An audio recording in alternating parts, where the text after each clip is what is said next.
Sa thash do në argëtimi? Varet, shiko, ka raste që për shembull nuk më ka pëlqyer muzika, atmosfera dhe jam kthyer në shtëpi, domethënë nuk kam dojtur asnjë orë dhe jam kthyer. Ka pasur dhe raste tilla, ka raste tjera pastaj që nëse muzika është e mirë, nëse atmosfera është e mirë. Nuk e di. Vterat janë ata pak më.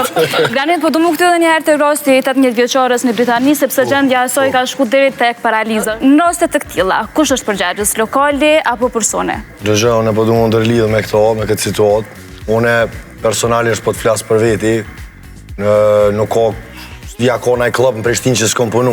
Do me thonë, bilet deri dhe në Tiranë ka ro me punu. Nuk është që kom dëgju.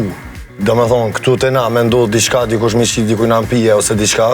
Nuk ka s'di s'kom dëgju. Po, kisha me këshillu me bo një këshill. Për vajzat, sidomos vajzat, se më ka ro në sy, normal që jem prezent që aty, le të kem pak kujdes. Do me thonë, qka po du me nënkuptu me këto. Kur t'janë një tavolin, e shoh shpesh aty në bjerë në sy, i lojnë leqe, i lojnë edhe pijen e celularin, e telefonin, e shkujnë banja, i lojnë aty,